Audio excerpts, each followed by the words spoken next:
So my 2006 Range Rover Supercharged full size does not come with an aux port, which is kind of a pain. Some versions of the Range Rover had a rear seat entertainment system with uh, video screens and things like that that did have an aux port. So within the ECU, there is the capability of having an aux port. It's just not wired for it. So this video is about actually rewiring the Range Rover to support an aux port and a Bluetooth transmitter. To be clear, you need to use something like the IID tool to reprogram the CCF of the, which is essentially the configuration of the ECU to turn on the aux port feature within the software. So with that piece clear, once that is done, you can follow the steps in the video to generate and create an aux port for your Range Rover. After setting up the aux port, first steps to get to the back of the radio here is to remove these side bits. Used one of these guys right here, and it seemed like the best way to start was about right here, and just to kind of lever off the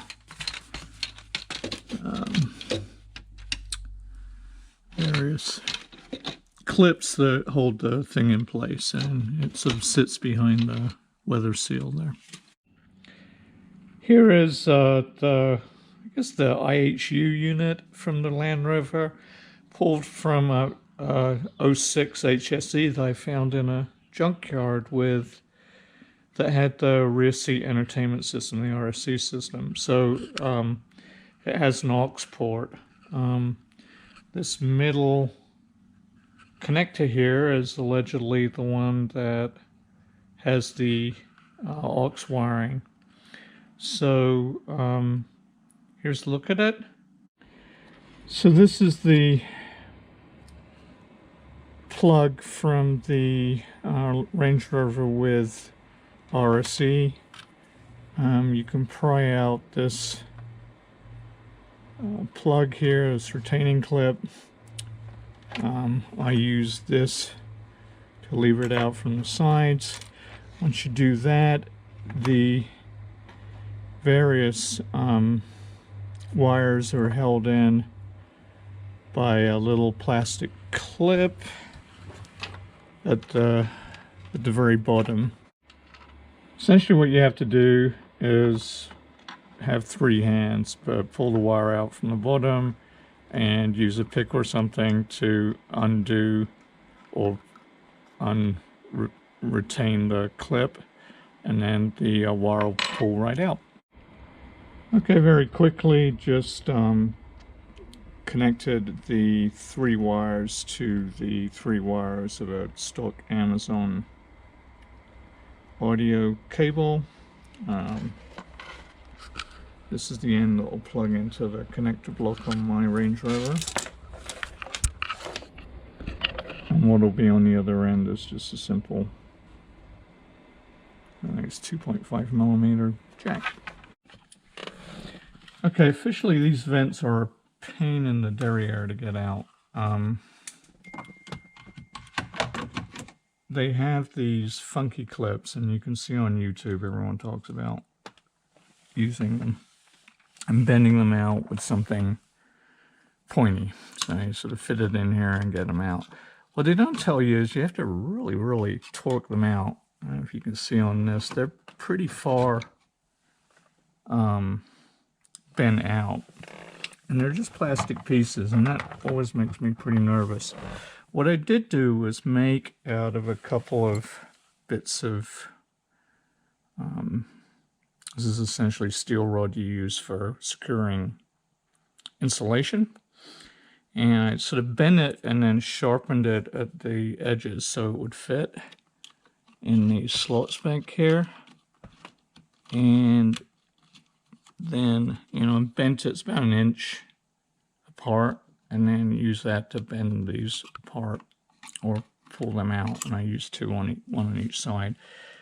But you're gonna have to bend it more than you think is wise. And in fact, even doing all that, one of my trim pieces broke. I'm not even sure why that was. I wasn't leaving anywhere near it. Maybe it just was weak. Another thing kind of interesting that fell out when I was doing this work is it looks like a fiber optic electrical to optical converter of some kind. I have no idea. It was just like lying loose in here. Who knows what was going on there, maybe at the factory or some kind of previous owner thing. Needed two hands. You need to firmly pull this thing off, and I'll just leave it for, there's a light here for the internal illuminations. I'm going to convert this one to LED while I'm at it, and it's much easier here once you've got this off than it would have been earlier. And the reason why it takes a little bit of pulling off is it's kind of held on by these units here that provide a little bit of grasp to it after you undo the bolts, but it pulls off fairly easily. Of course, the second one, or the driver's side one, came out a lot easier. I was a little more assertive with bending the tabs. I also used my Sharpie kind of point thing to provide a little bit of push from the back. You can't really push it from the back out very easily. Or at least it's hard to see where you could do that. But what I did was bend them out quite a bit, and then use again the tool to as I was actually pushing out on the unit. It is certainly is the trickiest part of this job. When you disconnect this, the lights come on, or side lights come on. So this is how this cool little device works. It just kind of fits into the back, and it's got this retaining clip. The funky thing is that it retains into the it's a very tight fit, but into the end panel, and you just have to be really careful because it's kind of flimsy, pretty flimsy for a $100,000 car. With both end panels off, it's time to actually remove the dash pad. This thing here kind of slots in on the back side, and you lever up on this side with something like this. So that's how that comes out. I've already removed the two screws that were covered by the end panels, and now I need to just get all, I don't know, there's like several screws here. Including these little guys in the middle that need to come out. Touch screen is out. It's really obvious. The only thing that I did discover is this connector. Just be careful. That's how it works. You can't really see that when you're taking it out. And you know, there are a couple of screws down here that are kind of a pain to get to. But touchscreen comes out pretty straightforwardly. Now I'm just going to take out the IHU so I can get ready to plug in the aux port. Exciting.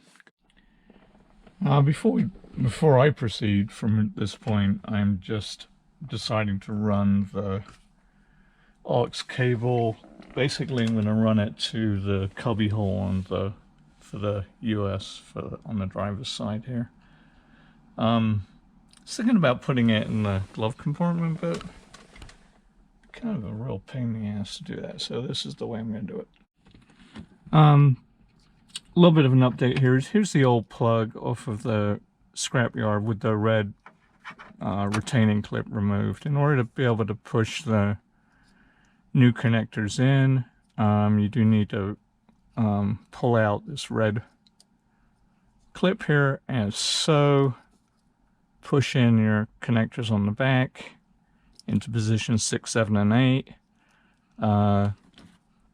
Musty or kind of pale black goes into position 6, yellow goes into position 7, and the kind of shiny black goes into position 8, you know, given you've wired it properly to the other end, of course. And then just clip this back in, one would hope. Of course, it doesn't bloody work.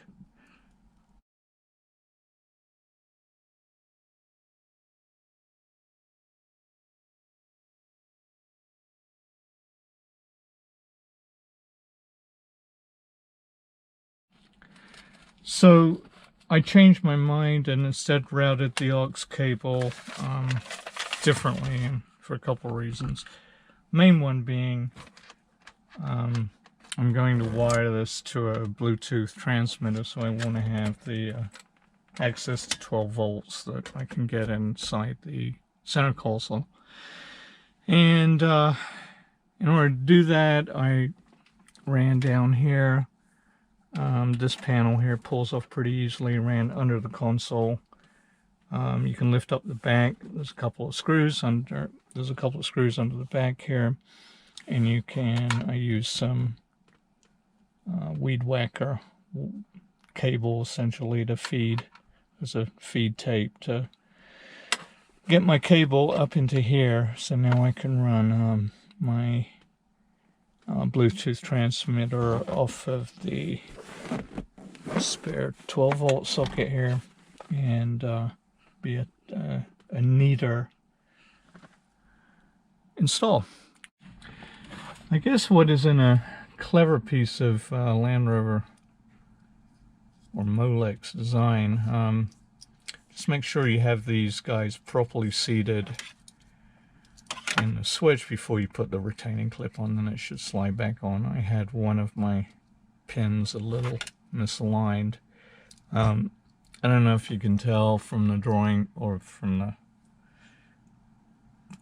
camera here, but the it should look like that. There's a kind of a one side of the square connect pin or female pin is looks like it's kind of doubled up a bit, and that needs to go towards the center of the connector.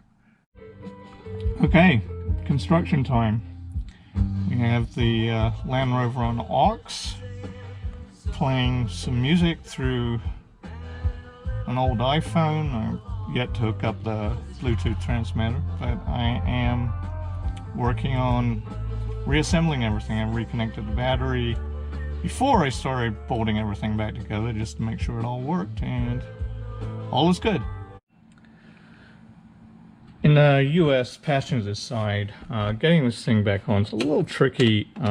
Really, what you need to do is kind of line it up, get the area light in, and then very gently bend this side in to get it past here and here, at which point it'll just slide into place. So again, just getting it past there. I use this to kind of just essentially lever it in, and it went in okay. Completely done. Now I have the Bluetooth amp running. Used this off of Amazon. It's a pretty cool little unit, about 30 bucks. Comes with a cigar lighter driver or power source, a ground loop protector, and a little Bluetooth transmitter, which I've placed in